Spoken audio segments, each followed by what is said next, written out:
Welcome back to Livezone Sports. It's Mazzi here with you, joined by Livezone and Paul. We're back with a Live 5 list. Finally, you've been asking, we're coming to deliver. The question of the day is, what are your top 5 NFL players that were good but should have been great? Paul, I'm looking at you. I want to hear who you have on this list. Please let us know. All right, coming at you with my live five. Number one, we got Andre Johnson, wide receiver. He was good, but he should have been great, and here's my reason why. He never had a good quarterback, and he couldn't live up to the Calvin Johnson hype. They were both compared, both two great wide receivers, and he just could not live up to that hype. And my number two pick, we got Jamal Charles, running back. He was good, but he could have been greater. Um, in my opinion, he had two good seasons in his career, but not every season was good. Not every season was bad. He could have been a lot better. This was before the Chiefs dynasty started, in my opinion. So if he was playing with the Chiefs now in his prime, he'd be a lot better. But in that time frame, he only had two good seasons, in my opinion, and that's my reason why he could have been greater. Number three, we got quarterback Johnny Manziel, one of the best quarterbacks, if not the best college quarterbacks that the NCAA could have seen. And this was before the NIL deals. Coming into the NFL, everyone wanted that number one pick. Everyone knew Johnny Manziel was going to be that number one pick. Cleveland Browns landed him, thought he was going to be the franchise quarterback for the rest of his career, and he fell off. I think he had too many problems off the field that was taking him away from the game, and sooner than later, he just fell off and didn't live up to that college hype that he once had. Coming at you with number four, Vince Young. He was a draft bust, in my opinion. Me as a younger kid, I like Vince Young a lot, but he didn't, even at my young age, he wasn't as great as he should have been. And last but not least, my number five, Robert Griffin III, quarterback for the Washington Redskins. My opinion, he was the Lamar Jackson before Lamar Jackson. He had wheels. He had wheels. He was really Lamar Jackson before Lamar Jackson. And the reason why he was only good and not great is because, unfortunately, he dealt with that serious injury, and that took him out of his career at a very early start. So that is my live five. And what do you got? Love the Live 5, some I had one of your guys on my list, but before I get into my list, I'm gonna pop over to Live Zone. Live Zone's been talking to me about this list for a couple of days now. He says there's one on here that's gonna shock me. I'm gonna know in real time with all of you.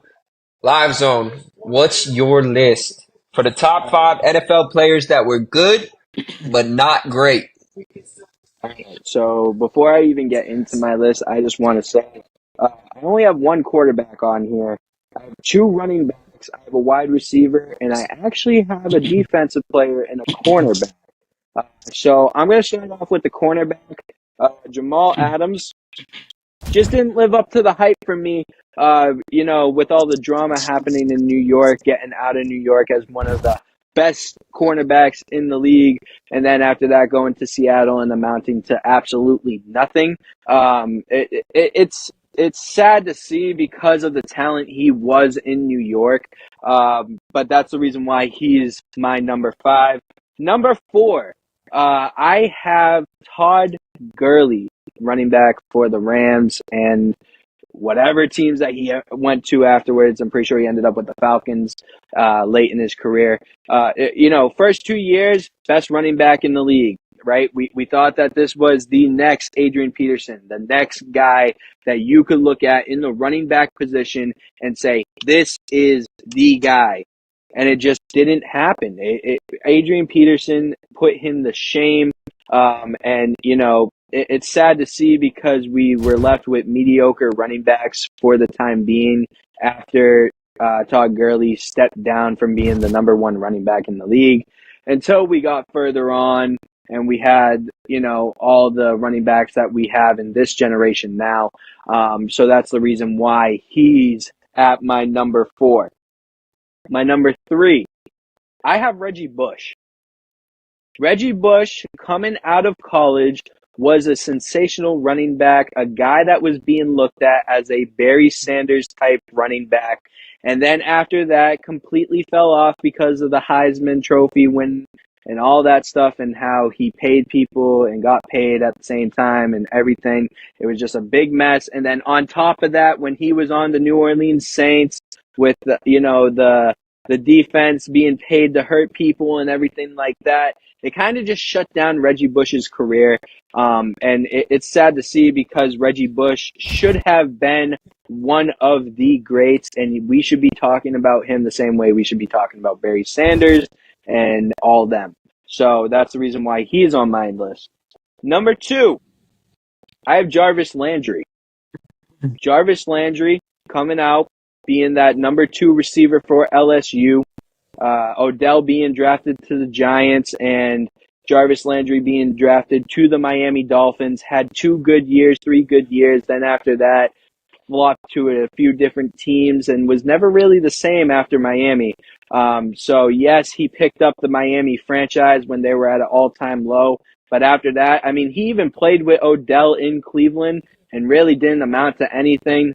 Should have been a championship team, because they had the likes of Baker Mayfield, Odell, Myles Garrett, Jarvis Landry. The names go on and on and on. But at the time, they were the Cleveland Browns that we know now as the worst team in NFL history. They couldn't get past the first round of the playoffs or even get a few wins at the time. So that's the reason why I have Jarvis Landry at my number 2. My number 1, I have RG3, Robert Griffin III. I like your pick, Paul. The reason why is because of his injury setbacks, coming through as one of the young prodigies to the Washington, what we know now as the football team, or the Commanders, I should say, sorry. And, coming through as one of the young talents with Russell Wilson, thinking that and Andrew Luck, thinking that these guys were going to be the future of the league. Robert Griffin III gets hurt because he has no offensive line and his coach didn't know how to coach a damn football team. And it kind of ruined his career. He did end up on Baltimore, where I thought he was a great backup, but it just didn't work out, and he ended up retiring too early. But that's the reason why I have Robert Griffin at my number 1 spot. Interesting live 5 list. Jamal Adams being on there. I don't know if he broke over some of the other names that I see, but the Jarvis Landry one I really like. Yeah, I like that one a whole of a lot. RG3, of course. There's a couple guys I think that have been left out of these lists that I might have in mind. I'm going to start off with my number 5 guy, and that is Tim Tebow. Okay? Coming out of college, the best, I think no argument around it, the best college quarterback of all time with the Florida Gators. Yes, it could have been the system and the team and the players around him, but he had to make those games count, making that promise to not lose another game, winning the championship. It's storybook stuff, drafted to the NFL. The only highlight, really, was that Pittsburgh playoff game and that one throw down the sidelines that everybody remembers in OT to get them the victory. But other than that, pretty short career in NFL, went straight to broadcasting more, and now is off doing even bigger and better things. Good for Tim Tebow, just didn't amount to anything in the NFL as far as I'm concerned. Still best college football quarterback of all time. Going to number 4, I have another quarterback here. Someone that I think everybody sometimes forgets about. Jamarcus Russell for the Raiders. The 2007 first-round draft pick. Only played 3 years in the NFL before leaving the NFL for good. Man had a cannon, the best arm I've ever seen, could throw it from goalpost to goalpost before anybody even thought about throwing it from goalpost to goalpost. I remember, I believe he had a 99-yard touchdown pass at one point that he must have thrown at least 85 yards of it. that Hmm. was unreal. This man had the potential that was through the roof and just never amounted to anything, just 3 years and out. He did play only 4 games his first year, but then 15 and 14 the last two, and then just never heard of him again. It is what it is. Just a bad bust for the Raiders. Going to number 3, I have a classic. The YWN Melly of the group. Aaron Hernandez killing his best friend and getting kicked out of the National Football League and put in jail and then ultimately committing suicide. Man was paired up with Tom Brady in New England with Bill Belichick and Rob Gronkowski on the other side. A 2 tight end set. They didn't even need any wide receivers at that damn point. With Gronk and Hernandez just going, doop. Brady's got to find one of them, okay? This man gave up many Super Bowl titles, money, kids, life in general. Don't want to put more pressure on it than that. That's just plain and simple. We all know that. But he would have been one of the greats, along with Rob Gronkowski is going to be in the future. Moving on to my number 2. I have one that you guys all had on your list, and that's RG3. Okay, no disputing. This man willed the Washington Redskins at the time, the Commanders now, to a victory in the playoffs, blowing out his leg, ruining the rest of his career to give it all for that franchise in those games. You know, he still goes on live and says he could come back. I don't know if he'll be the same person if he came back, but God, if that leg could have stayed healthy, he was the Lamar Jackson. Before the Lamar Jackson, he could have been that guy. He was the guy that I thought would be the first running quarterback really to get the Super Bowl in their hands. Yep. His demeanor, the way he played, the toughness, putting the city on his back, everything he embodied. I thought it was unbelievable. Unfortunately, your body gives out. This leads me to my number 1, and it's a no-brainer for me on the potential, the athletic ability gift given to this man, and this is Josh Gordon as number 1. Okay, Josh Gordon averaged 7 games a year, 7.78 games a year out of 10 seasons. Listen to these quarterbacks that he played with. Baker Mayfield, Tom Brady for 2 years, Russell Wilson for 1 year, Patrick Mahomes for 1 year, and then Ryan Tannehill for 1 year. Okay, put Ryan Tannehill aside, nothing to write home about, but goddamn, Russell Wilson, Tom Brady, Patrick Mahomes, Baker Mayfield, these are all people that are in the playoffs all the time. Recently, later, all the time. And this man couldn't stay on a team. He couldn't stay away from weed. Should have joined the NBA. I mean, goddamn, if he could have just stopped smoking J's for a little bit, he could have been a Hall of Fame player. Instead, 1,000-yard season, and that's it. This man was built like a tank. I don't know if you've ever seen the Josh Gordon shirtless photo, but that is one of the craziest photos I've ever seen in my life. Dude, that man has muscles where I didn't think there's muscles.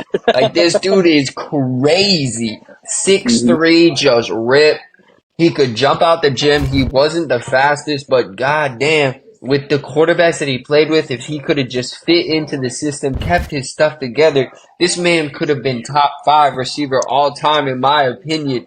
But, the devil's lettuce gets him every time.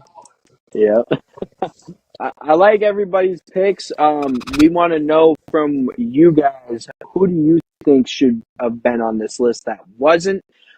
Make sure you comment and everything like that, because we definitely want to debate with you. We have a lot of fun with it. But Mazzi, Paul, you got anything else to say? Only thing I got to say is I am ready for playoffs, more playoffs, give me more playoffs. Hope you guys stay tuned and watch us. Comment everything that you want and think should have been on this list or next episode down below. We're reading, we're listening, we're responding.